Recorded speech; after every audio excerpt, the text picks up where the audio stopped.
Hi hello అండి. Welcome to my channel.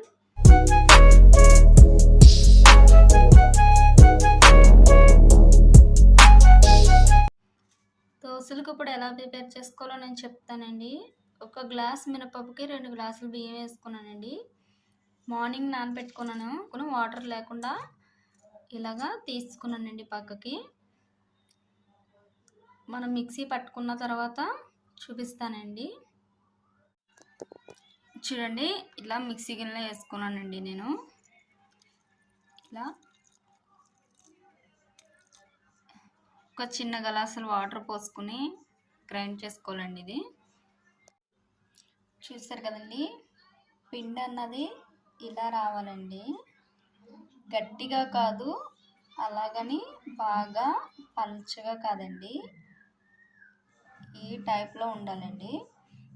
చూడండి, ఇలాగా ఉంటే చాలండి దోసల పిండి అన్నది. ఇలాగే మిగతా పప్పు మొత్తం కూడా గ్రైండ్ చేసుకుని ఒక గిన్నెలోకి తీసేసుకోండి. ఇలా మనం మిక్సీ పట్టుకున్న పిండిలోకి ఒక చెంచా సాల్ట్ వేసుకుని కలుపుకుని మూత పెట్టేసుకోవాలండి నైట్ మొత్తం. మనం ముందుగా దోశ వేసుకోవడానికి ఇలా ఉల్లిపాయలు చిన్నగా కట్ చేసుకుని పెట్టుకున్నానండి. ఒక పెద్ద ఉల్లిపాయ, ఒక 3 పచ్చిమిరపకాయలు ఈ టైప్లో కట్ చేసుకున్నాను. ఇలా కట్ చేసుకుని పక్కన పెట్టుకున్నానండి.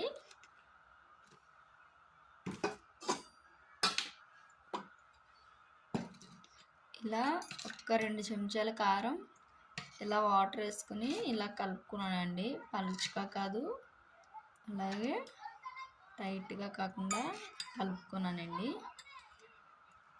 ఇలా కలుపుకుని పక్కన పెట్టేసుకోవాలి.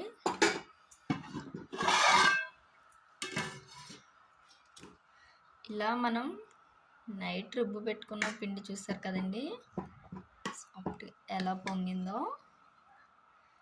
ఇది మొత్తం ఒకసారి మిక్స్ చేసుకోవాలండి. ఇలా కలుపుకొని టైట్గా ఉంటే కనుక కొద్దిగా వాటర్ వేసుకోండి, లేదు పర్లేదు అనుకుంటే కనుక ఏం కాదండి.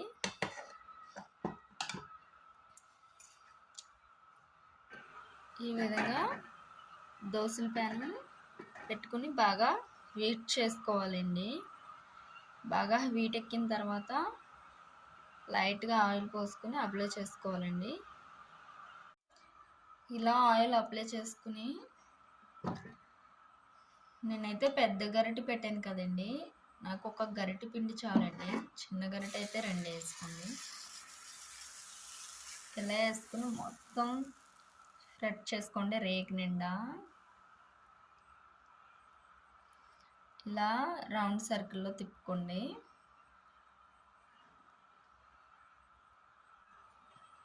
ఇలా రౌండ్ సర్కిల్లో దోశ మొత్తం వేసుకోవాలండి.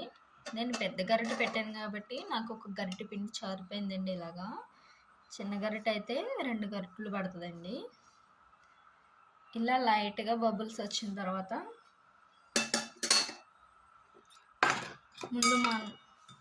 ముందుగా మనం పెట్టుకున్న కారంని ఇలా వేసుకుని మొత్తం అప్లై చేసుకోవాలండి.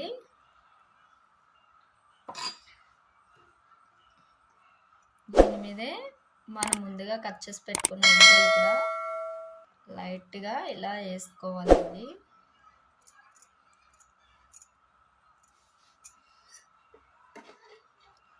ఇలా వేసుకున్న తర్వాత కొద్దిగా ఆయిల్ ఇలా మొత్తం పోసుకొని ఒక 5 నిమిషాల పాటు సిమ్లోనే ఉంచి కాలనివ్వాలండి బాగానే. ఇలా దోశ కాలిన తర్వాత ఇలా రౌండ్ సర్కిల్లో స్లోగా కొద్దిగా తీసుకుంటూ మొత్తం రౌండ్ సర్కిల్లో తీసుకోవాలండి.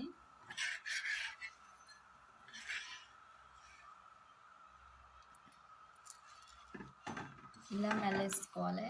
లైట్ అండ్ గోల్డ్ రంగు వస్తే చాలండి. చూసారా, 2 సైడ్లు కూడా మనకి లైట్గా గోల్డ్ రంగు వచ్చిందండి. ఇలా వస్తే పర్ఫెక్ట్గా అయిపోయినట్టేనండి. ఒక ప్లేట్లోకి తీసేసుకోండి.